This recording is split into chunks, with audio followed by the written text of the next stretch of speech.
Editorial. General Malfeasance. Nearly 4 months after his arrest, former spy chief retired Lt-Gen Faiz Hameed has been formally indicted.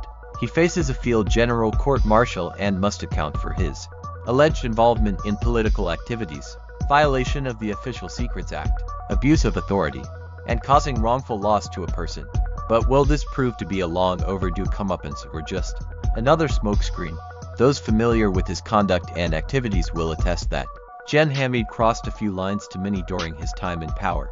As DG Counterterrorism and then DG he wielded his authority like a cudgel, ready to strike down any who dared cross him. He attained notoriety for managing the 2018 election, terrorizing opposition politicians into submission, and ruthlessly hounding the media in a campaign to silence and control it. It was not as if these crimes went unnoticed at the time. Gen Hameed was able to do what he did because he enjoyed the support of not only the then Prime Minister, Imran Khan, but also his institution and its chief back then. His abuses were well known, yet they invited little scrutiny, let alone institutional accountability, as they were seen as serving a purpose that was in line with the establishment's preferences at the time. It was only when the times changed, and Gen Hameed did not, that his conduct began inviting serious scrutiny. Apparently, what the investigation into his activities has found is unsettling enough that he has been chosen to become the first EC chief to be court-martialed. This case would have been a purely internal matter for the army, had the prosecution been concerned solely with Gen Hameed's violations of military discipline and standards of conduct. However, the charges brought against him also include political involvement, which complicates matters.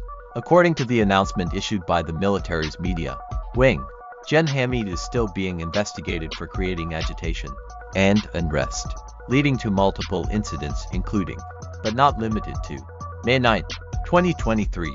He is accused of doing so at the behest of and in collusion with vested political interests. It is widely believed that Gen Hameed was ambitious and had his eyes firmly set on being army chief. However, if he was pursuing that goal or something similar even after his retirement, this is something that should be brought to light. Unfortunately, military trials are conducted in camera, and Gen Hameed's defense is unlikely to become public knowledge if the trial is conducted as per tradition. However, given the nature of the charges brought against him and their possible repercussions for a major political party, the military must, at some point, consider publicizing the trial's proceedings. The public deserves to get closure on this saga. Published in Dawn, December 12, 2024.